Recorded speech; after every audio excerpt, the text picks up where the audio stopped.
I've heard of this website, and that's all it is. It's just people, like, it's actually, it's one of these weird things where I know what the internet's capable of because I've seen The Matrix. I know what's going on here, folks. We're all plugged in, this, that, the other. But there are actually the websites out there. You don't actually have to access the dark web to see a video of somebody being electrocuted and exploding. Like, that is far more accessible than you think. I've seen a few. Have you ever seen someone die on the internet? I've never seen that. No. I'm not saying decapitated, but in general, like, seen a video where you're like, I think that guy's probably dead after that.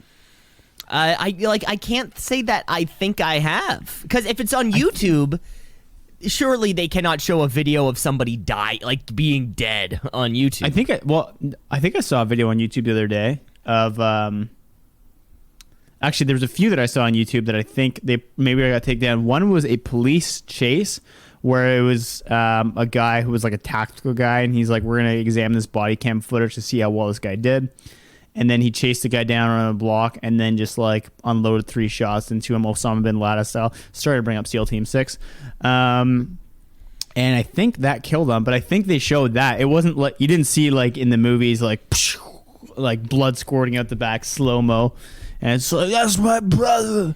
You can't do this shit anymore. Why him? It wasn't that. It was just like a guy falls. And the other one I saw was during the Capitol riots. You remember how there was like they were trying to bust through one of the doors? Yeah. And then this one was just like, I think this one stuck with me the most because it was just like, I think everyone just realized at the same time, like, oh, we shouldn't be doing this. This is not good. Because there's guards on one side of the door, and then they were like, stop banging against you can't come in. They're like, we need justice. We need justice. And then that, like, I think they're slamming against the door. The cops have their guns drawn. They're like, we will use force. Do not come through this door. And then they bust through they like break the glass or something like that. And then one fearless lady's like, I'm gonna go through this door for America. And then, for America. And then they shot her, and she just fell. And then everyone went silent. It's like, oh, we shouldn't. Oh, this isn't a game, is it? You're like, no. We said don't go. We'll shoot you. We gave plenty of warning. And then the realization that she died for a man who will never know her name. Yeah, I saw that one too. I do remember. I guess I don't know. Did that woman die right there, or was it kind of like she was taken out and maybe went to the hospital and died? But yeah, that whoever that person was, that was a really funny moment because, like, that was the moment where shit could have hit the fan because the cops were there. Guns drawn, ready to go. Yeah. They take a shot. All that was needed was for one of these terrorists to shoot back. And then that would have been literally, like, that was the one moment. If we're talking Nexus level events, shout out to all my Loki fans out there. Are you caught up on the MCU? That was the moment where all what was needed was one of those redneck terrorists to shoot back. And then that would have been... Did they have guns inside of the... Capitol building? Like the terrorists who came in? Yes. See, that's the thing, right? Like, they came, like, I don't know about Washington, D.C.'s open carry laws, but these people came from all over the place and they don't give a fuck. Like, all that, like, that was the moment where if somebody shot back, shit would have hit the fan. Yeah. There would have been... That's a good point. I didn't think about it that way. That was the one... Nobody shot back, which is the, like, thank Christ nobody shot back. That would have been fun to see, Cam. I've shot a gun a couple times. I went to Las Vegas, went to a shooting range. I went pop, pop, pop, pop, pop, pop. It was a lot of fun. It would be tough to shoot somebody to take a life, but unless, like, you know, in that situation, I would have been like, hell yeah. Okay, don't come any closer. Yeah, don't come any closer. Go through that door. If you come any closer, I'll shoot. If you open the door, I'll shoot. Okay. I cannot think. Yeah, you're like, what did you think was gonna happen? I was gonna be like, oh, you called my bluff. I cannot think of a more justified killing than when a terrorist when hordes of terrorists infiltrate a government building. You give them so much warning, and then you let one off. I don't know what that cop's name is, but he's an American hero. Kick it.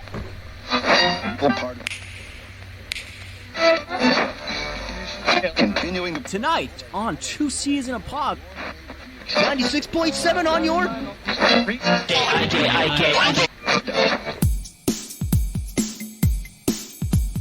Two Cees in a pod, two Cees in a pod, two Cees in a pod, two Cees in a pod, two Cees in a pod, two Cees in a pod, two Cees in a pod, two Cees in a pod, two Cees in a pod, two Cees just like two Cees in a pod, because we're two Cees in a pod, just like two Cees in a pod, two Cees in a pod at gmail.com. Welcome to the SEAL Team 6 podcast. I'm Jocko Willink with my co-host Echo Charles. Good morning, Echo. Sierra, Hotel, Lima, Charlie, Delta, xenophobic, terrorist, Nazi. Zebra. Two Cees in the pod here, folks. My name is Cameron Osborne. You're Cam LeClaire, and welcome to another episode of the show. Welcome to episode 88, the Big O. Is that what they called him? No, 88. What did they call Eric Lindros? The Big Fuck Nut? What was his nickname? The big bastard, number 88 is coming down the wing. Yeah, The guy who refused to sign with the team he was drafted by. He had a name of some kind, but this is a podcast. Hey, this is a podcast posted by the two of us. We play some games, we catch up on the week, and we talk about the Montreal Canadiens off season. You know, just a real Montreal Canadiens focused podcast. Yeah, really trying to pivot, Cam. We've listened to a lot of our stats going on online and what the fans are saying. What's up, old slobs? And they said, you know what?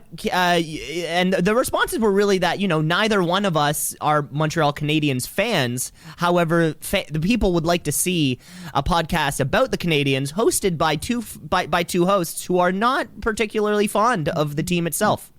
Don't like them. Don't like them. Never don't have. like them. Don't know much about them. Strong opinions, though, and that's what you want. That's is what someone you want. with strong opinions with limited knowledge. Well, it's because I feel like all you need to know about the Canadiens is they've won 25 cups, because that's literally the only thing a Canadiens fan will tell you. Like, yeah. When was the last player who wanted to be in Montreal? When was the last MVP from Montreal? Patrick Waugh? I don't know. Probably Guy Carbonneau. Well, I was going to say, when was the last... even further back. Yeah, when a French Canadian demands a trade from the organization, there's got to be something wrong with the organization. Yeah. Yeah, not good. Not good when your first language, no one else speaks, and you're like, I want to go away from here. It would be like, picture you're a racist, anti-Semitic woman hater, and then you're not happy about being on the Boston Bruins. I mean, it's like the city's fucking made for you. The city is made for your misogyny, yet you want to be traded. And that's it. Fuck yourself, Bruins. Yeah, I said that. Beantown boys, suck my cock. Speaking of sports, big sports weekend this weekend, and my chops are fucking ready for them. Cam, you're not going to care about this one. The Ryder Cup. You know what that is? That's OHL. No, right? That's the golf tournament where they go USA versus Europe. Oh, but it's not individual players. Pointless. They go. It's actually pretty interesting because it's not like the typical like who's the best golfer. It's all team-based points. So you'll have pointless. It would be like if me and you were on a team, or me and you were on a pairing, and then we were going against another pairing. For one round, I'm gonna drive, then you hit the next shot, then I hit the next shot, then you hit the next shot, and no matter what our score is, if we won more holes than the other team, then we win 1 point. Just a completely different concept of golf. Yeah. Second sports event that no one's gonna care about. Big boxing match on this weekend. Canelo Alvarez coming back in the ring versus Caleb Plant. We had some controversy in the stare down where there was, for some reason, zero security when they had a face off. One guy said, "What's up, motherfucker?" And because there was a translation problem, he said, "You fucked my mother." And then he threw a slap, but Canelo Alvarez, head movement, slips it, cracks him. And then you're like, the fight's over already. If you can have reflexes like that, what's going to happen on Saturday night? And then we have, after that, big UFC card on tonight. So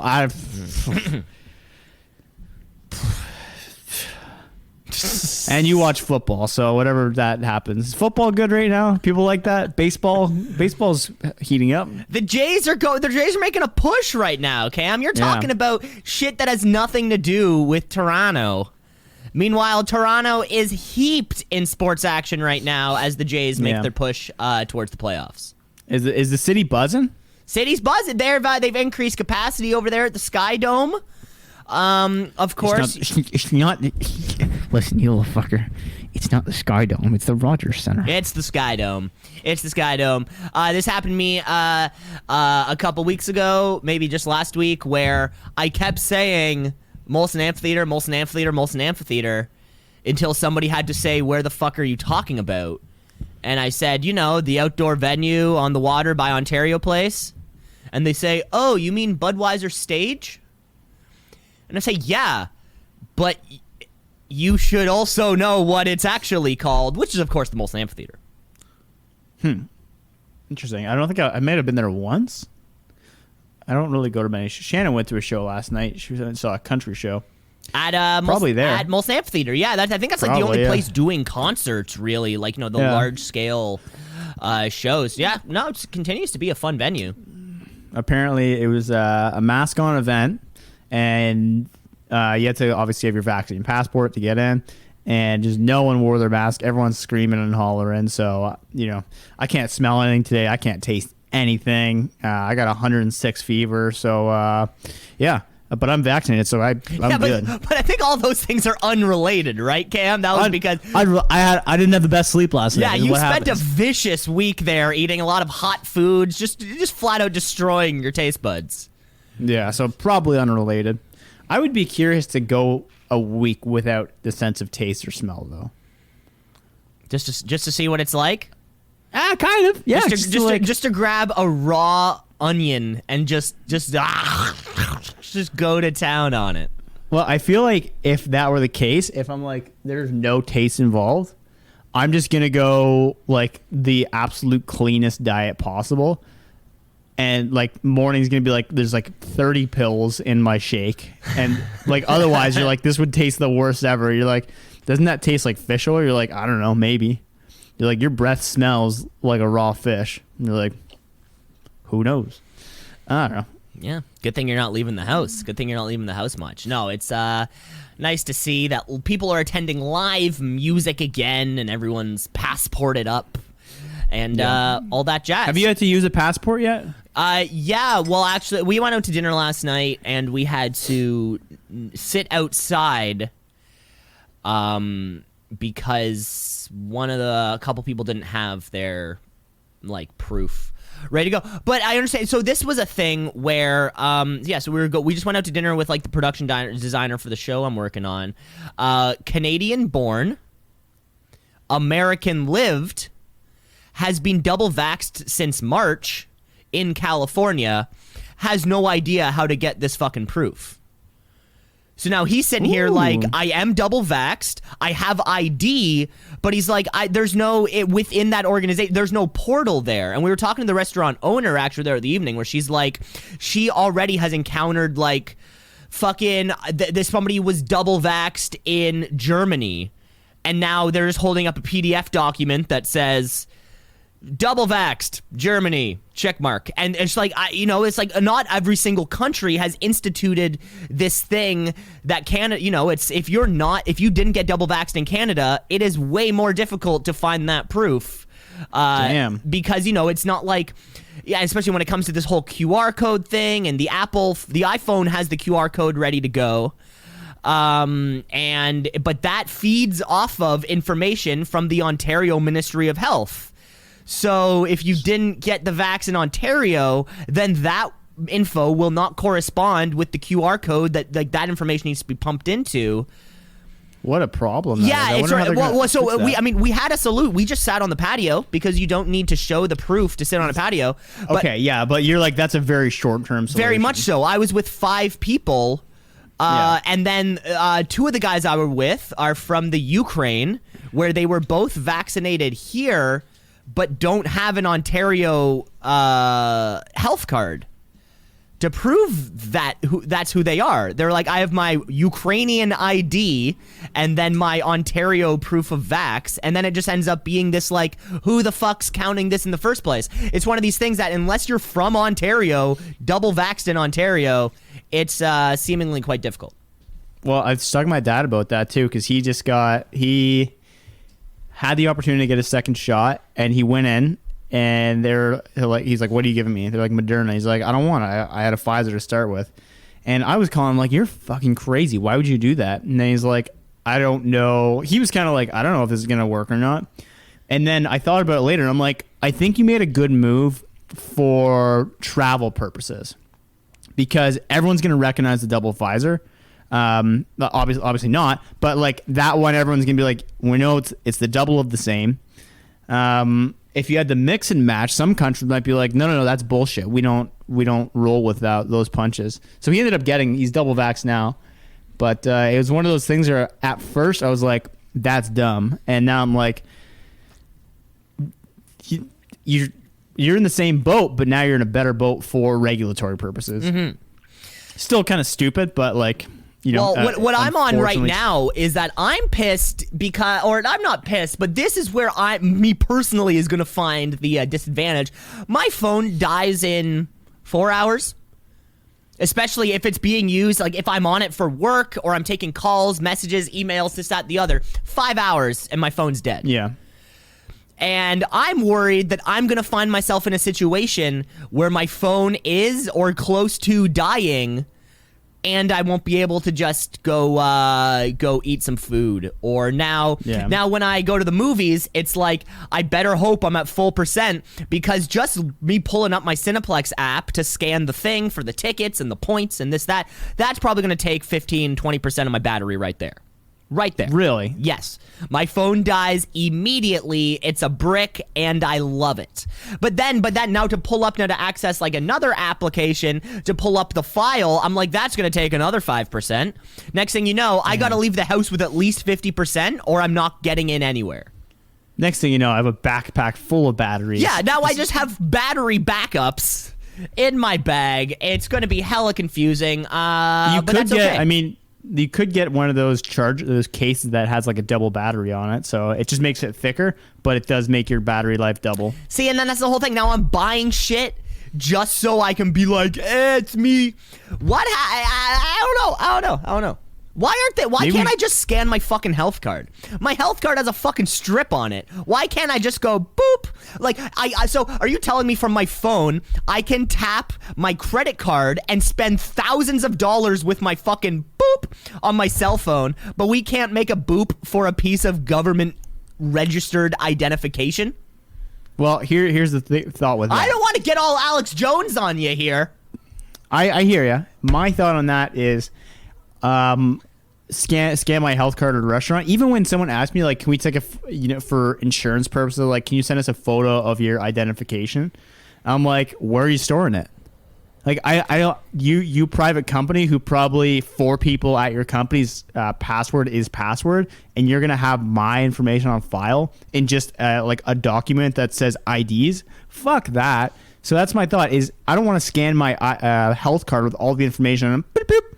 Oh, and it just goes to Joe Schmo, mom and pop. Oh, I'm Greek rigatoni. Oh, where do we keep our documents? What's the cloud? Next thing you know, why do you think everyone's getting 100 times more spam calls now? Right? Oh, funny coincidence that everyone had to give their phone number out and name over the last, a year and a half? Where do you think that data goes?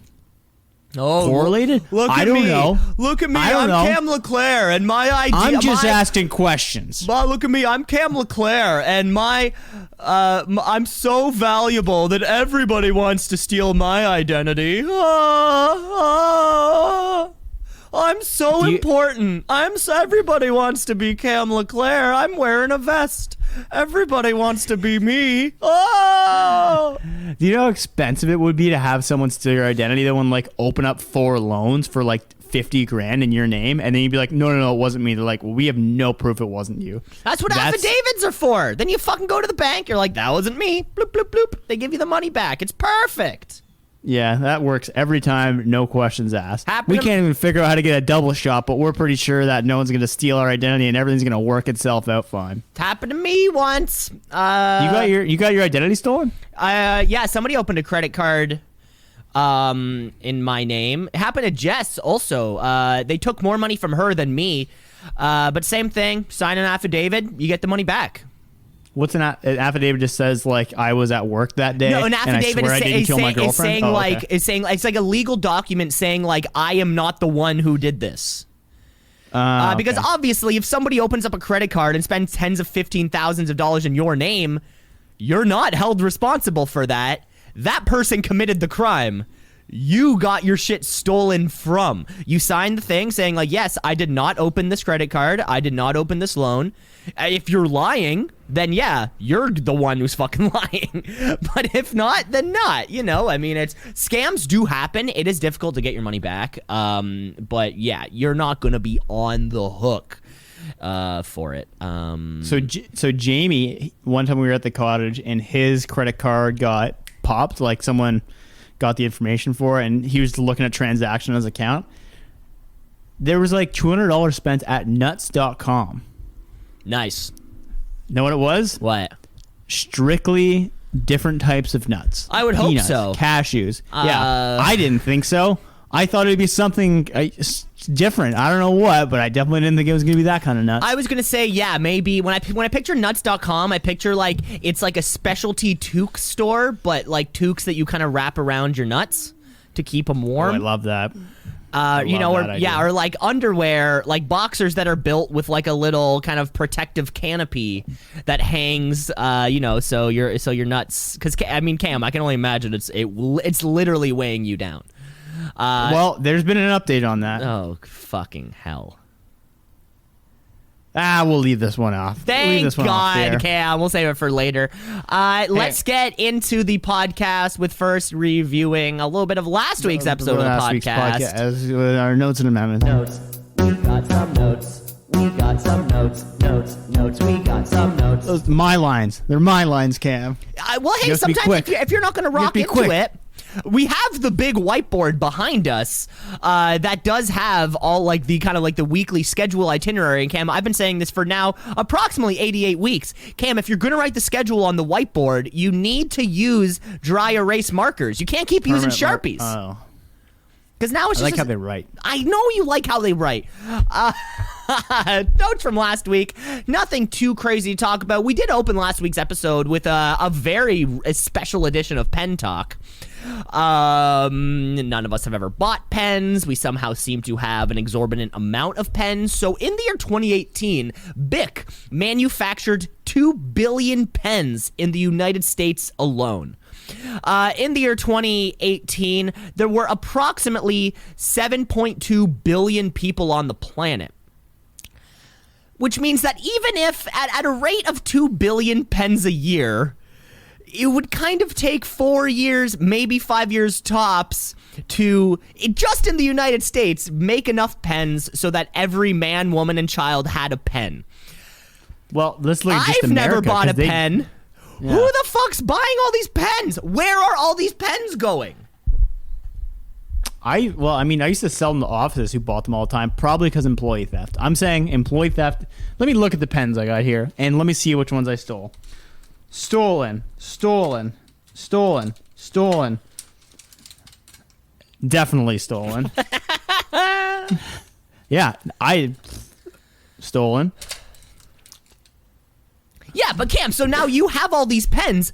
Bic is still making pens. You haven't stolen more pens. Like, are there facilities? Are there I warehouses? haven't been to an office in like 3 years. Are there warehouses somewheres where all these pens are just being stored? Like, where? I just want to know where the pens are going. Follow the pen. They keep telling us to follow the money, follow Hillary's emails. Follow the pen. Follow the pens.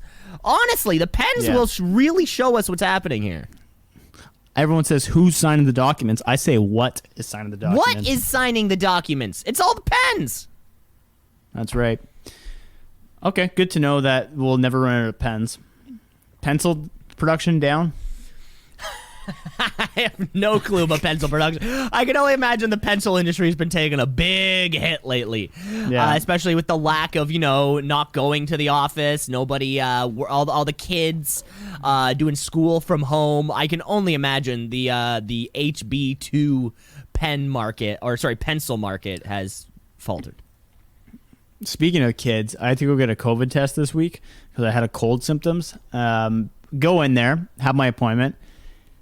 Literally everybody else there is a child who's like 6 years old with a parent. I'm like, oh, fuck. Kids are back in school, so this is going to take forever.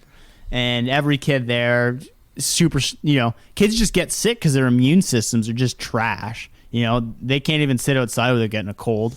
Well, it's all these Gen X moms not breastfeeding their kids. You think that's it? That's totally a thing. I do recall my mom saying, like, when I was young, I've knock on wood, like, I never got sick in elementary school. You never got off the teat. Honestly, full out, stopped at 18. 100% discrepancy. My mother continues to send me special orders. They come in little bottles. It was like I got chickenpox when I was a kid. That happens to everyone. A couple, maybe like a flu day. A flu day when I was in high school. I remember that. But broadly and generally, I was a pretty healthy kid. And you could always tell, there were those kids in elementary school who it seemed like they were sick. Yeah, they were sick all the fucking time. Like, don't even get close to that kid. He is just a Wuhan lab over there. Yeah, well, it's similar. It's like you breastfeed because the nutrients from the thing, and then it comes out. It's like why dogs eat the placenta after the puppies are born. It eats the placenta, so it goes into their system, comes out their boobies, so the puppies can grow strong. That's a thing, I'm pretty sure. Well, either way, it was weird being around that many sick ass kids for 15 minutes while they're like, I want to be your daddy. But then again, you're like, well, I guess this is how school works now. If you even like sneeze, they're like, go get a COVID test and do not come to school. Yeah. Which is a huge pain in the ass for parents. Well, in many parts of Asia, certainly prior to 2020, if you were a kid and you had a sniffle or a bit of a cough, you would wear a mask. That was like very much so like common practice was, I'm sneezing, I'm going to put a mask on so I don't get you guys sick. Yeah, that might be a thing in America, but probably not. I said America Asia, but okay. Yeah, I know, nice but I'm saying maybe in America in the future. I said maybe in America in the future. Oh. Good to know you're listening, you fucking piece of shit. We're turning on each Speaking other. of pieces of shit. Hey, I got a little... I need to know your segue following speaking of pieces of shit. Oh, speaking of pieces of shit, let's talk about Jack. What the fuck's his last name? Jack Tricks, the guy from The Shining. Jack.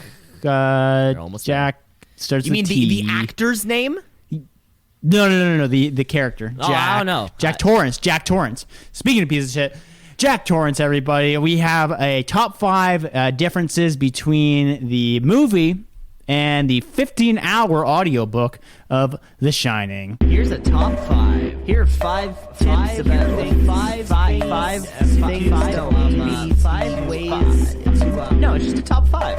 And Cam, so earlier on in the year, you had set out some goals, some resolutions, which I don't like to do. Before you even start, I'm not even close. And you shit on me. You shit on me for not doing the resolution thing, and I didn't shit on you because I'm a supportive friend. Right. And part of your resolutions were to read more, but you also included audiobooks. That counts. That counted. Correct. So Okay. I guess if we're counting audiobooks, I'm crushing it. All right. So, I did a deep dive into The Shining, a 15-hour audiobook that I plowed through. Once you're in it, it gets you deep. Versus the Jack Nicholson 1980s classic, The Shining, the Stanley Kubrick version. And now this was the first time that you had seen the movie. Correct. Yes. Okay. Cool. Yeah, and that was, normally I see a 2 hour and 30-minute time frame on a movie, and I'm like, keep me the hell away from this. I want no part of that. Too long, too much.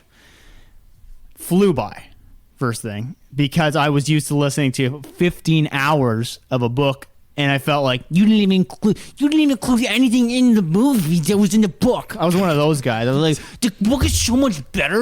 Like, this is stupid. If you read Lord of the Rings, actually Frodo follows the mountain of Gaglama, and he meets an elven princess, and they didn't even include that in the movie. In the movie, Jack Torrance has brown hair, and Jack Torrance in the book has light orange hair. And like, I can't even watch it. It's ridiculous. all right, You're one of these people now, Cam. I'm one of these people. I'm one of these people. So I've compiled a top 5 list for the folks at home of major differences between the book and the movie, and probably the biggest stand apart one. So Spoilers Cam, ahead. Let me make Spoilers ahead, I take it. Yeah, definitely spoilers ahead. So Definitely. use that little 30-second skip thing. Maybe 5 times. 5 times 6. approximately. We'll see how long we pontificate for. But Cam, kick off the list. All right, number 1 on the list, Room 217. Ring a bell at all, Cam? Room 217. There was a follow-up documentary that was kind of made about the production of the Shining film that was called Room 217. I believe Room 217 the one where that dude was getting blown by the rabbit costume guy? Well, the main thing about the Room 217 is that's where the girl in the bathtub was who was dead. Mm-hmm. So I don't know if he was also in that room. So what's the difference? What's the difference? Oh, sorry, yeah. In the book, it's actually Room 237. Okay. And the reason, it was Room 217 in the book and then 237 in the film. Now, the reason they did that was because where they shot at the hotel, there was no Room 237.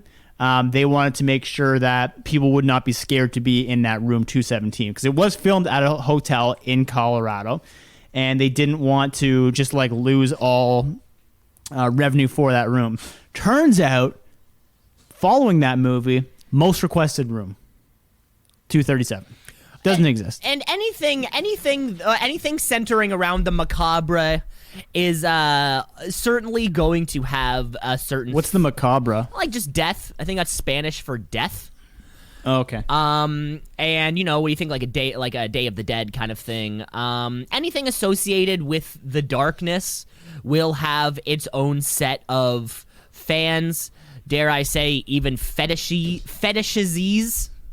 Whatever the pertinent term fetishizes for containing a fetish. Yeah, I mean, I'm sure there's a lot of freaky people out there who want to rent Room 237 and then just fuck all over the room.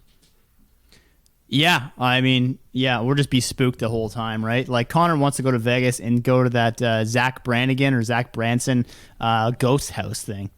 And I'm like, I have no interest in going there. I don't think I know who that is, but he's the guy who did that Ghost Hunter show. Okay. Yeah. Not too tuned in on that, but okay. Yeah, change the difference of the room. Cam, keep going. All right. Number 4 on the list, Danny's friend, and his name was Tony. So in the movie, we have definitely Tony, and he always goes, Danny's not here, and he does a little finger shit. And he's I thought it was more like this. He's always like, Red rum. That's better. Red rum. Never does that in the book. Tony is a guy who he goes into a blackout phase and then connects with him. And in a book, it's a lot easier because you can be like, oh, it's a big black void in his head. He speaks with them. And Tony never comes out of Danny's body and speaks. He just tells Danny things internally. And that's because you can kind of get thoughts a lot easier in a book. And beyond that, Tony's seen as like demonic in a sense in the movie. In the book, he's actually seen as a guiding hand for a lot of Danny's life until they get to the hotel where he's just telling him bad shit's brewing. Brother. And I've heard this one before. The differences there too. That's probably, it feels like one of those filmmaking things, like you said, Cam. Just difficult to do. Easier to tell. If you watch the original Dune film from the mid 80s. Kyle MacLachlan is in it, as well as Sting. There's this bit where and the new one's coming out, and I was texting our friend Connor during the movie because I'm like, I know he's read the book. I'm like, what the fuck is going on right now? Because there are these characters who can telepathically communicate. However, it being a book, there's a lot of inner monologue for the characters, and it was difficult to differentiate what was an inner monologue and what was a telepathic conversation going on between the characters. And yeah, it was almost like I'm asking him, and he's like, sometimes you really can't tell which is which. And I'm like, okay, that sounds like a movie versus film difference. The movie just tried to do exactly what the book did, and the message didn't come across the same way. Right.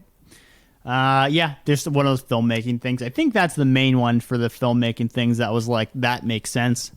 Next up on the list is Halloran. Halloran is the cook who they originally made, who also has some shine to him, that comes back to the hotel to save the family. Now, in the movie, we all know the scene where Jack comes around the corner with an axe, and just a subtle difference here, we're going to put that in notes and amendments, notes here. No axe ever in the book. Croquet mallet, or not croquet, sorry, roque mallet. Okay. Same thing as a croquet mallet. Anyway, in the movie, stabs him with an axe, right? Death, blood, very gory scene. The book, Halloran saves everybody, and he gets away, and everyone's good. So Halloran actually lives at the end of the book. So that's a pretty big difference there, in my opinion, is another killing of an innocent black man in movies. Well, I was going to say, in a film where there's 6 characters, to really make, if it's a big ensemble cast and one person lives versus dies, yeah, that's one thing. But when there's 5 people in the movie and you're deciding for one of them to live or die, yeah, it's a bigger choice. But, Kubrick wanted to do his own thing. Yeah, he definitely. Apparently, Stephen King was not happy with how the movie came out either. That's what he said. Okay, and number 2 on the list is... Wait. You already did 3. This would be number 4. We're going the opposite way. I went 5, 4, 3, 2, 1. No, you did 1, 2, 3. Okay, whatever. Well, someone's got to do this. We need editors. Our producer Jamie has been spending way too much time down there at the Joe Rogan podcast. He hardly has time to come up and produce the show anymore. Jesus.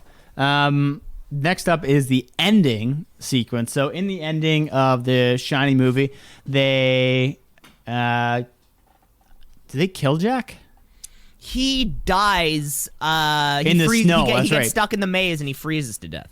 Yeah, so that no maze at all in the book version. There's hedge animals, but no maze. So the reason they can't do the hedge animals is they just like the hedge animals come to life, and it'd be very difficult to do with CGI at the time. Now, in the book, what actually happens in the ending is Danny talks to Jack back into being himself so that the demon is no longer with him. And Jack says, get out, get out. The boiler is about to explode. And they all run out, and then the boiler explodes. The house burns down, and then Jack is dead in the house. Movie version, very different, where he freezes in the maze, and then it turns out in the last ending sequence, when we focus in on the picture from 1912, Jack is in the front of it, part of the guests of the party. Some theorize, and some of the most popular theories, is that the man who brought Jack onto the job, who knew he'd be a perfect fit, because he already been there in a past life. Yeah, did I go too much inside baseball? No. That's another good one, Cam. Like you said, these creative differences. I mean, previously on the show, we were talking about how maybe Stephen King doesn't write a satisfying ending. And I don't know, the bad guy being rid of his demon versus the bad guy dying, that is kind of the difference between a good ending versus a bad ending. I think one thing that the Shining film does very well is that it doesn't explicitly kind of say that it's a demon or like a bad force, like it's kind of like it's this arbitrary a blanket of evil that covers versus like a specific possessive type of entity. Yeah, so I think the movie ending is better, mostly because it does leave a little bit of openness to it when you see that picture. I like that. Mm-hmm. And then last off, number 5 or 1, whatever way you're counting, is the most pop culture scenes from The Shining. Blood coming down the elevator. The two twins, come play with us, Danny, forever and ever and ever. Never happened. Not once. No reference to it. The elevator's known as a scary place. At one point, Danny sees some like figure in a dark tube that says, come play with me, Danny, forever and ever and ever. No reference of twins and no reference of blood shooting down the elevator. And I'm not really sure what the blood is supposed to represent. I guess some form of murder. Maybe that's just like I don't know. Never really looked into why they're like what that was supposed to symbolize. Well, yeah, and I think, I guess, well, from what I've understood, and I never read the book, from what I understood, or from what you've said, Cam, the book focuses on a specific demon possession of a person, not of the place. And it seems... Oh, no, it's definitely the place. Okay, The place okay. is... Yeah, because, I mean, there's always, like, at one point in the book, the elevator is, like, running during the night, and they wake up, like, why is the elevator running? Jack's like, oh, it's probably just a breaker. The breaker's probably gone on it. Classic breaker, a 30 amp. If you got a 30 amp breaker back there, it's going to push some serious power up and down that Gonna shaft. push some power. Some serious. And then they go to it, and Wendy finds like party hats and confetti in the elevator, which wouldn't make any sense because there isn't a party. But as we all know, the party's consistently going on downstairs with all the ghosts. The bar scene is also very good in the book because it's a much slower progression. It's not like he's just there, then it's like there's a crazy party.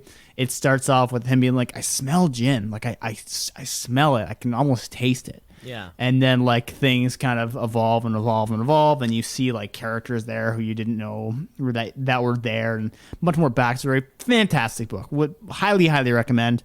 Definitely gave you the heebie-weebies when you're up at 5 a.m. listening to it. So, Cam, now that you read it, then saw it, do you have a preferred version? Are there aspects of both that you would kind of like to combine into one? Yeah, I think I like the detail and the character building of the book better because you're able to get into the thoughts and to the backstories. Because, I mean, in 15 hours of reading, you can't jam every little piece of like, oh, here's the backstory of the Overlook, and here's all the little things you should know, and here's why he always wipes his mouth, and like he broke Danny's arm when he was young, and that's why Wendy's always so testy around. I mean, it's like that character buildup is so satisfying that you can't get in the book. But I like, or that you can't get in the movie, but I like the movie ending, I think, a little bit better. Yeah, I think that's kind of my conclusion. Better ending, but not as rich of a story. Yeah, that's fantastic. Yeah, like I said, never read the book. The movie's fantastic. I think one of the scariest things is a prison of your own design. And that film captures that idea very well. The descent into madness. I find, takes 2.5 hours to get there, but shit, it gets there. Yeah. See, it didn't even feel like 2.5 hours to me. That's the part that blew me away. I felt that was the scariest part. You saw the Yeah. runtime, and you're like, oh, God. Yeah, because I'm sitting there going like, they don't even get half the details right. Make it a 5-hour movie, then we'll get even a glimpse. Make it a series on Amazon Prime. 10 episodes, 4 seasons. Yeah. Well, they did do a series on not Amazon Prime, but they did do a series a few years later. Oh, yeah? Yeah, you might watch that. Anyway, that's my top 5. That was fantastic, big Cam. differences. That was a fantastic top 5, I gotta say. Yeah, it took me 17 hours of preparation. 17 and a half. It only took you 17 and a half hours, but you made it happen somehow. That was great. Good. All right. Speaking of in the past, why don't we go back to a different time of television? Back to a time where men could be men on television and solve engineering problems with no engineering background. That's right. It's time for MacGyver in 5. MacGyver in 5. It's time for MacGyver in 5. MacGyver in 5. It's time for MacGyver in 5. Because we only have 5 minutes to recap this week's episode of MacGyver.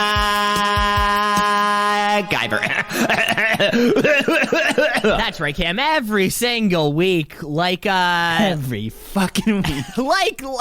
like the adventures of Michael Knight before him, we have shifted on to follow the adventures of Special Agent MacGyver, who goes around the world solving problems. Classic American white hero complex.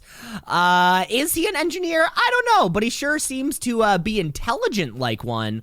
MacGyver makes his way through the world, solving the world's mysteries, and here's what we've got. Here's our task. We only have 5 minutes to tell you about this week's episode. We only have 5 minutes to tell you what actually happened. So you know how we start that off. We put 5 minutes on the clock, and then we count down, and we try for our best. Now, Cam, recently we did agree that we're just going to split it at 23 minutes. 23 minutes. Yeah. Like right in that middle point. Which worked out pretty well today, I will say. Actually worked out well this time, although it didn't quite work out last time. Cam, you kick off this week's episode. All right. We're sitting on episode 6, I think. Yes. We've got 5 minutes on the clock. Cam, are you ready? I'm ready. Okay, here we are going to press go. 3, 2, 1. 2, 1. Go. Our opening gambit starts off with Mac at some form of war camp, it seems like, where he's been tasked to rescue a geologist, bringing us into the Amazon type scene. Well, that'll catch up later. He heats up a hot water line, a metal hot water line, by placing it on a fire to distract them later on, while he breaks her out of a locked room using a leverage tool, as well as breaking down the door with a simple engineering solution. After scurrying from the camp, the men are distracted because they try and take a hot shower, but realize that it's burning hot because Michael put the water in, and that keeps them at distance for that little bit of time. Anyway, Michael climbs down a cliff to get away with the geologist and his kerosene-soaked rope, so the bad guys, while they chase him, can't climb down because he sets that on fire. Some manage to get down. The chase continues as they go down some rapids. Max sets up a barbed wire clothesline to snag their boat, bursting their boat and getting away. And that's just the opening gambit, folks. All right, we're back to opening gambit, and now we're back to the main storyline, where we are back in the Amazon, where Mac meets Charlie, an anthropologist, seems like some kind of biologist, who suggests that the birds are fearfully migrating because they are frightened by something deep in the Amazon. Might I add that Mac is wearing a Calgary Flames hat? A little bit of a weird note. As they head upriver, they meet a man who lets them know that if they want to know the river, they have to meet a man named Trumbo, who knows the answers to what they're looking for. Possibly a guide as well. They're greeted by gunfire when they arrive at Trumbo's location. Mac gets on Trumbo's good side by agreeing to fix a compressor engine that has a blown piston. He uses some quarters and a generator to arc weld the piston back to functioning position. Trumbo, who has allowed them back in their camp, says he will not risk having any of his good men go off and tour the Amazon himself, but he will guide them himself. Now, as they get into the Amazon, they see what the problem is. It's billions of soldier ants, 2 miles wide, 2 miles long, of these ants that are scaring away rodents, birds, and all sorts of animals. Cam, I'll pass it off from there.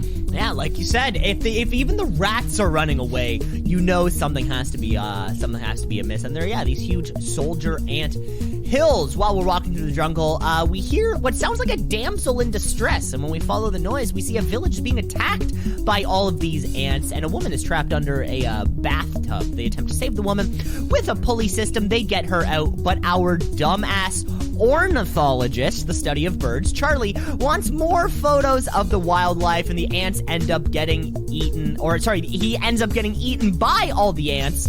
R.I.P. I didn't know the ants could eat you that quickly. Meanwhile, Trumbo's crew is terrified of all of these ants, and they want to flee Trumbo's plantation. He tries to stop them. He even shoots at one of their boats, but Mac puts a stop to that, saying, hey guys, they're scared. Let them leave if they want. So at the plantation, Mac hatches a plan to use a series of moats for the ants to flow into the river and drowning. And if that doesn't work, we can just burn them out. And hell, even if that doesn't work, we might just have to explode the whole goddamn thing. Hopefully it doesn't have to come to that. The ants arrive, and, well, first plan doesn't work. They were able to get across the water by kind of like swimming on leaves that had fallen into the river. These ants are courageous. We call for Lewis, our other helper, to send more water down, but it appears as though the ants have gotten to him too. RIPs. Now it's on to plan number 2. Fire, baby. We create a flamethrower in an attempt to burn everything. We have some success until we run out of fuel. It looks like the ants have won. So that means we must be on to plan 3, baby. Blow the entire thing up. But, you know, we don't have any dynamite. But, of course, Mac knows how to make a dirty bomb. He's on some kind of watch list somewhere. We know that. He suits up in an ant-proof suit of armor, and we head down these moats to blow the literal floodgates. He stumbles out a bit. We get the bomb to the dam, light the match, and boom! Water comes pouring out, destroying the entire plantation in the process. Mac even takes a bit of a tumble and ends up washing up on shore. He's okay.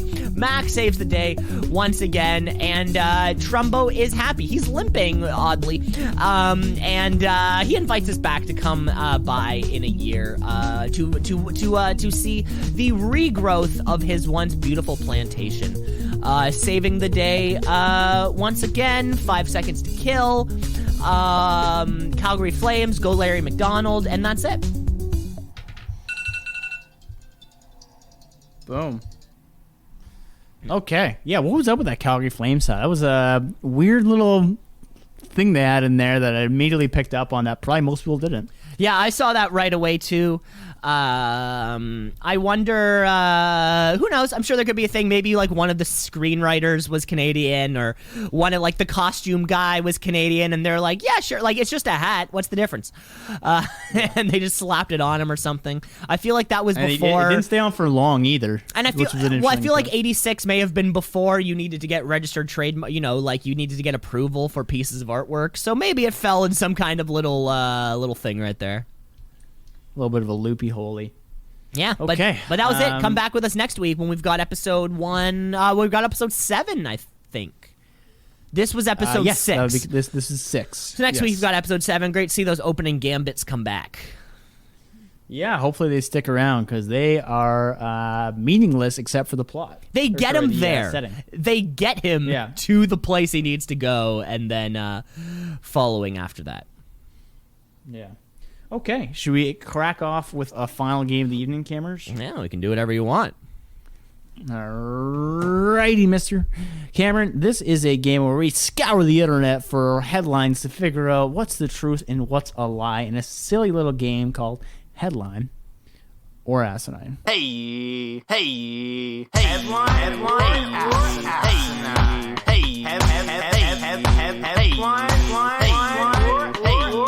Headline or asinine. Like you said, internet's scouring. All these things are happening. Scouring the internet. Cam, I'm going to kick off this edition. Okay. Unless you had something so very special. I was going to do a bonus one. John Jones arrested again? No, that's asinine. He's a great guy. There's no way that he would be arrested again. That's true. There's no way that's true. Yeah, fuck that guy. I'm going to kick you off here, Cam. Headline or asinine, teenager gets USB cable stuck in penis. Don't you put it in your mouth. Don't you put it in your mouth. Don't you put it up there. USB cable. I'm assuming it's a micro USB cable on the other end, not the big fat one that goes in your computer, because if so, you got a real problem. If I'm thinking how this is going to happen, probably one of those just getting out of hands with the boys. You know, you're on a fishing trip and you're like, look at this. And then someone's like peeing. You're like, I can pee further. And then someone slaps the other guy's dick. And then next thing you know, there's a cable up there and you're like, we got a problem, guys. You know, it's one of those just escalation of bad jokes where it's like, look, it looks like pig's ears. And Next thing you know, you're like, I'm Elon Musk. Stick a thing up there. Whew. Feel bad for that dude, because while it might have been funny at the time, not funny when you're trying to pull it back out. Those micro USB cables, they have a big fat end to them, and they are not, they go in easy. Not so much on the way out. Cam, that's a headline from Florida. Cam, this is a headline. This is a crazy story out of the United Kingdom where a teenager had to undergo emergency surgery after an attempt to measure the length of his penis, which somehow got a USB cable lodged into his urethra. I'm going to call bullshit on that one. The kid was 15. Go ahead, though. Well, let me finish first. The kid was 15 and a little curious, so he grabbed a USB-B cable. So this is the type of cable that you would use in your printer. It has that square head on the one side. And somehow... So what happened was he gets this USB-B end shoved into his penis and down into his scrotum, where it became tangled and stuck. After blood started to flow out from his urethra, his parents took him to the hospital, where he was then transported to another hospital for this emergency surgery. Some of the literal parts of the story are hazy, but it is very well covered throughout multiple news outlets, including the photos of the bloody USB cable as it sits on the operating room tables. The doctors had to make an emergency incision between his anus and his scrotum to gain access to the cable and remove it. It's still unclear why he did it in the first place. Doctors initially chalked it up to possibly a sexual curiosity after intoxication. The kid was drunk. People just love shoving things up their wieners. Just last month, a Michigan man was rushed to hospital after he got 6 kidney beans stuck in his penis in an attempt of sexual gratification. Yeah. Don't put it up there, folks.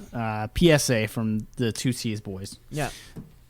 Shouldn't belong. Nothing goes up. Only things come out. Yeah, I can cameras. recall a traumatizing porn I saw of a guy getting a dildo shoved up his penis.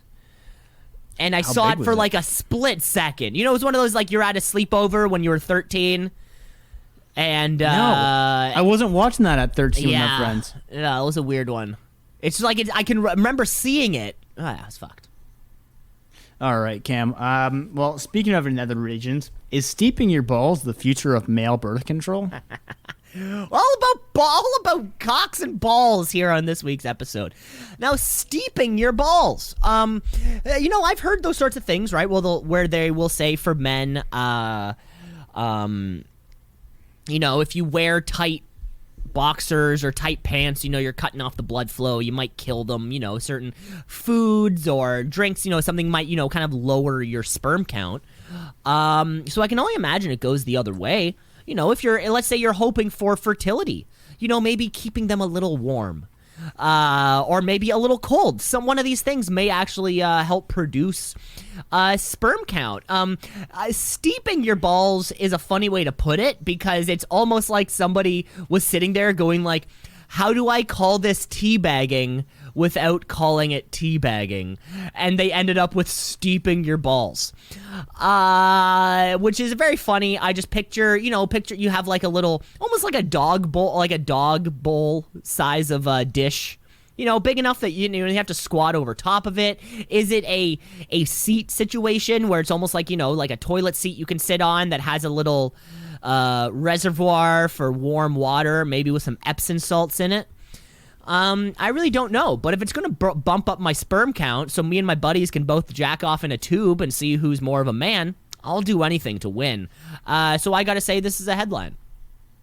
This is a headline, but I think you mix it up a little bit, Cam. It's not to increase your sperm count. It's actually a form of birth control to reduce lower amount the of sperm count. out. Okay. Right, because historically there's only been one good way, maybe others, but one way accepted of male birth control. Chop them off. That's the chop them off, or put a wrap around it.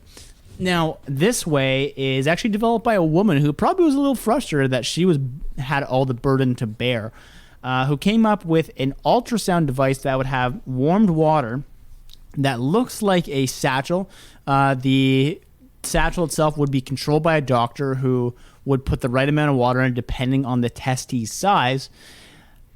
Not going there. So, but okay, in your case, we're talking. My case. We're just going by the story. We're talking maybe 2, 3, 4 gallons, like a big bucket that you would get at Home Depot. Something like that.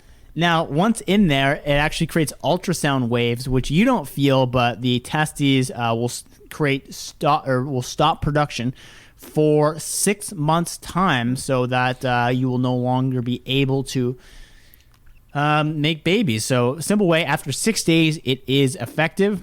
You don't have to do it for 6 days, but wait 6 days, kind of like getting your shot. And then they say bump it every 2 months, and then you should be good to go. It's still theoretical, hasn't been in practice. There's some diagrams of it on Twitter you can see where it's just the two little nuts going boop, boop, teabag in, out. And next thing you know, you slam with no protection. That's fantastic. And just worry about AIDS. Fantastic. Yeah, that sounds like a good method if anyone's trying to avoid pregnancy or pull out. That also kind of works. Paint a little target on your partner's belly, and maybe stand back a couple feet and see if you can hit that bullseye. I mean, anything works. Yeah. Sounds like certainly less invasive than what's that called? Vasectomy. Certainly sounds less invasive than a vasectomy. It's kind of like a temporary vasectomy is what they're calling it. Yeah. Huh.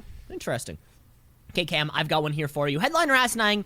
Bald men calling for Hollywood to stop portraying bald as evil. Oh my God! Is this another the Italian corporation Shark Tale? I knew you were gonna say that.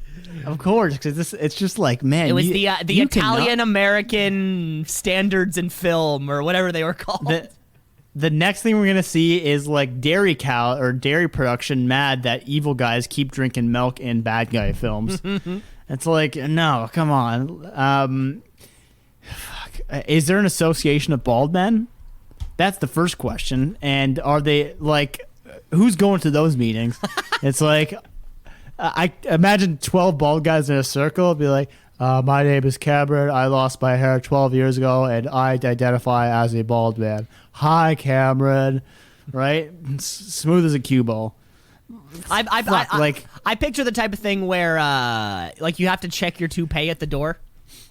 Oh, I love that. Like instead of a coat check, it's a toupee check. Yeah, it's like, we don't wear those in here, bro. We're proud of the shine. You have the shining? No, just on my head. Just all right. I mean, it sounds realistic enough. I just don't know who's coordinating these efforts and how many bald people feel this way. Jason Statham, bald. That's all the examples I got. So what is it? Vin Diesel. Yeah. Bald. Two of the most badass guys out there. Good guys. That being said, yeah, I mean, they do like to portray bald guys like Dr. Evil as evil. If you're bald, I'm going to go ahead and say a headline, but an unjustified one. This is Asinine. I made it up.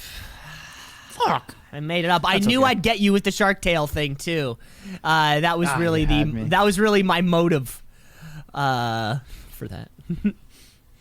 All right, cameras. Headliner Asinine. Eminem launches, you guessed it, Mom's Spaghetti restaurant. Mom's. There's vomit on his sweater already. Mom's spaghetti. He's nervous. On the surface, he looks calm and ready to drop bombs. But he keeps on. Go ahead. Yeah, man, I get it. So, of course, after the popular, Grammy, Oscar Award winner Eminem opens restaurant. I think that should have been the main headline. Now, this is interesting because, it sort of feels like a no-brainer. Mom's Spaghetti.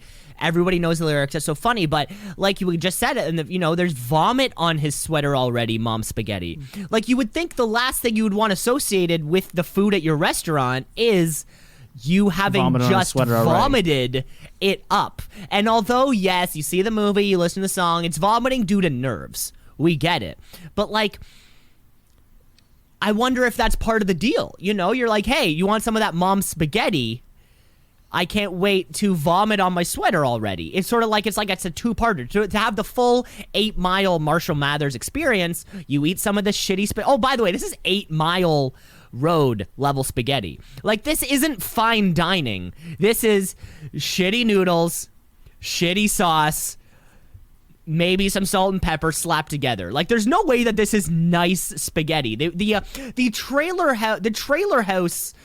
home setting that Eminem sort of painted as the location for his mom's spaghetti to being cooked was not one that would lead me to want to eat it.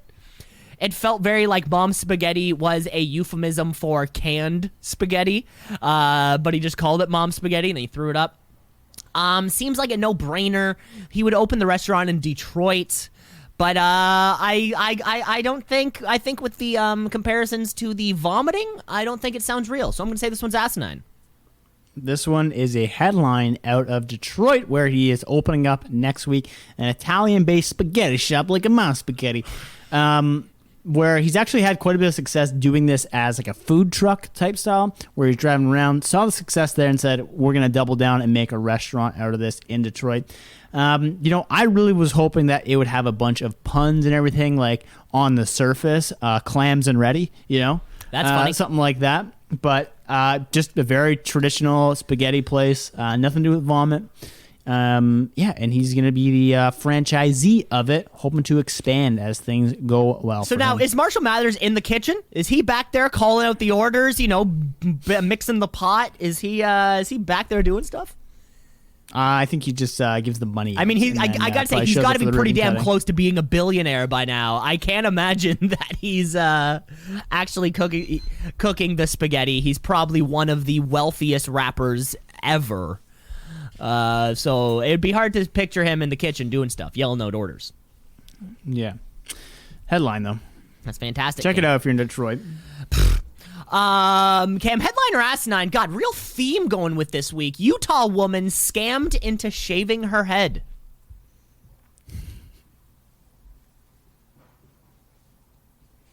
So I hear about people getting scammed all the time because Shannon tells me, she goes, I couldn't get off the phone because this lady got scammed because here's one that I heard.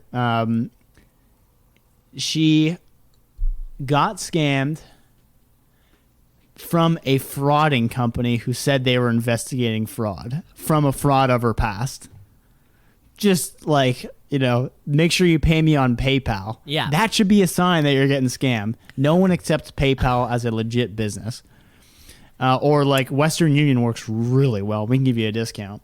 Scammed into doing their hair, though, I could see easily someone just bored in lockdown somehow convincing someone, kind of like a catfish style, to be like, hey, we're doing a charity donation. We're paying everyone like $50 to shave their head. For this great cause, shave your head and we'll send you the money. Something that seems generous, and then it's just like, yeah, we're not. You look like an idiot. A little bit of a sad story, but in a sense, well deserved, because just have better internet literacy, please. Headline. Cam, this is a headline here for you. That is right. This is the story of Megan Randolph, a model from Layton, Utah, who was the victim of a scam, but not a financial fraud, send us money on PayPal scam like you would think. No, it all started when this woman received a text message from a woman named Ashley, representing a company called Red Ken Beauty. The company would then give you money based on you sending videos of you shaving your hair and then donating the hair, more money. Somehow, by the end of this conversation, Megan Rudolph's head and eyebrows were shaven off for the promise of a couple $1,000s. Randolph had been out of work since late 2020 after recovering from injuries that she sustained in a car accident. So when the opportunity to make $2,000 came up, she said to herself and her husband, we kind of have to take it. Of course, the money never came, and now she feels devastated and feels even worse that she fell for it. So I guess what happened was this Red Ken Beauty asked her for an amount of hair and would give her an amount of money corresponding with that amount of hair and videos of her shaving. And initially, even when she had sent a video of her shaving herself into a buzz cut, the following message was actually, can you shave it all the way down to the skin? Like, you know, like a buzz cut leaves a few millimeters or whatever. Shaved it all the way down to the skin. And their online presence, their website, all of their sort of info seemed to work. Or rather, it was convincing enough to convince this woman to shave her entire hair. She just feels devastated, like she was gutted, you know, embarrassed more than anything else. She's been wearing toques in the meantime. But yeah, Cam, you are right. Like it says, you just these scams on the phone, you need to be weary. Hell, the couple, they even double-checked the phone number that was messaging them, and it was registered to Red Ken Beauty copywriter, everything. That's you know, crazy. It got pretty close. But Cam, like you said, people are going to call you with scams and shit all the time. I was called last week about a scam type thing, and it was like, hey, so you have a TD account, right? I'm like, yeah. And they're like, hey, so there's this new TD service which is going to give you free credit checks. And I'm like, okay. And then they're like, well, we need your email and address. And I was like, okay, well, TD would have that information already. And they say, oh, well, actually, because we're a third party, we don't have access to that. And I was kind of at work. I was literally at the top of a scissor lift. And then I gave this woman kept trying to reassure me that, like, oh, like, you can believe me. And I'm like, I believe you. I'm just at work right now. Can you call me back this time tomorrow? Yeah. And then she's like, okay, we'll call you back. And then it sort of hangs up. And then I'm like, Yeah. that's why. Something's a little. That's something's why. a little Because awry, if you yeah. genuinely cared about your job, your position, helping the public, you would be like, yeah, Mr. Osborne, when's a good time to call? Don't get scammed out there, folks. Yeah. It happens to the best of us in a sense, but you gotta know when you're deep enough in the hole to go, something feels awry, and if it feels awry, to say, I'll come do this at the bank. Amen. Amen to that. Hey, Cam, I don't know why we're going on this weird theme here, but I got another one. Indian salon fined $271,000 for botching model's haircut. Weird. Wow, that's a lot of hairs and balls today here on the podcast. Hairy balls. Imagine that suck if that's your name, dude. There was a kid in my school. Like Butts was his last name or something. I don't know. Okay, $271,000 being fined for fucking up this haircut. Probably a lot at play. You know, how expensive was this haircut in the first place? You know, I mean, there are probably some higher end salons that may charge $1, $2, even maybe $5,000 for a do. This sounds like one of those things in America where like you get to sue for like pain and suffering and then also like damages lost, right? Where it's like, yeah, I'm a model and I need to look good, and because of this haircut, I will lose X amount of dollars, X being approximately, you know, $250,000 based on like wages that you cannot make. And this is a big one. I can only imagine this is a story about a woman, and I just say that because I am yet to meet a man who cares about their haircut. I have long hair. Cam, you have great hair, but you are not one to shy away from, hey, Anj, I need a fresh do. I love my mother to bit. I love my mother to bits, but my mother would never walk up to her parents, her friend, be like, hey, I know you don't cut hair, but do you mind cutting my hair? It does feel like a very kind of like, lady exclusive type of problem. Not to say that it can't happen to men. I imagine it has something to do with that. A lot of people get upset with haircuts, right? They forget that hair grows back. It's really funny that when you go get a haircut, you're there because it's grown too much, and then you get the haircut and you immediately forget that it's going to grow again. You think to yourself, well, this is permanent now. It's almost like the feeling anytime. I don't know if you've also had this feeling if you've ever done like hallucinogenic drugs. You forget for a second that they will wear off and you'll be fine tomorrow. But there's a moment in the trip where you're like, well, this is my life now and this is permanent, so I better figure out what life is now. This all sounds about right. It's a perfect number amount. We're on hairy balls, so I'm gonna say this is a headline. This is a headline, and I think this is a good example of a bad court case that's not going to go over well. So, the hotel chain in Delhi is appealing the verdict because a woman who got a haircut at the salon gave very specific instructions. Said, I want it this long, don't go too short. and they went a little too short for her. After this, she had a severe mental breakdown, unable to look at herself in the mirror, and trauma due to negligence because she could not concentrate on her job and finally lost her job, which to be noted, she quit her job as a model. I actually didn't even say, yeah, she was a model, sorry. This happened in 2018, gave specific instructions. They botched it. They said, oh, we're sorry. We'll give you free hair treatment and like makeup all done. And she was like, my life is over and I couldn't be happier. And then, yeah, she's trying to sue for 20 million rupees. So I don't think this is going to go well in court for you because you quit your job and you had a breakdown over 4 inches. And this feels like the type of thing, too, where, you know, you go to a steakhouse and you eat like 7/8 of the steak, and then you say, excuse me, waiter, this was a little undercooked. And it's like, well, you ate the entire fucking thing. Like, when you're getting a haircut, you can see exactly what's happening. And, you know, it's a very voluntary service. You didn't have to go get your haircut. You chose to get your haircut. Actually, the place where I got, I haven't gotten a haircut in years, but the place that I like to go to here in the city, they do this fun thing where they turn you around. So you're not facing. I get that too. You're not facing the mirror, and you're kind of like, "Ooh, this is a little interesting," because then you turn around and it is actually like a wow. And you're moment. like, I'm it's a like, new person. Holy shit, yeah. whole new dude. You're like, you put marker on my face. Why did you make me look like a kitty cat with whiskers?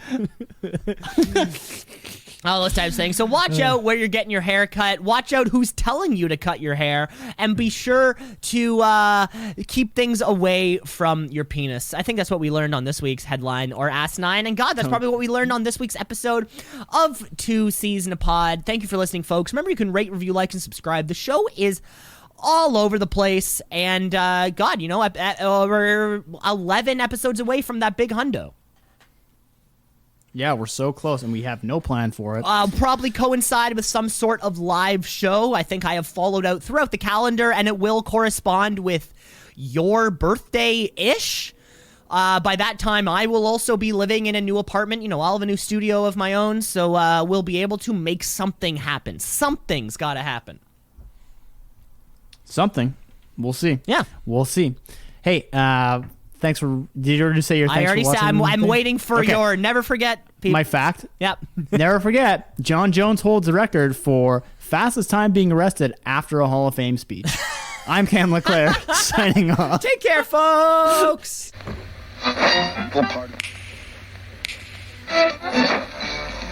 Continuing tonight on Two Cees in a Pod. 96.7 on your.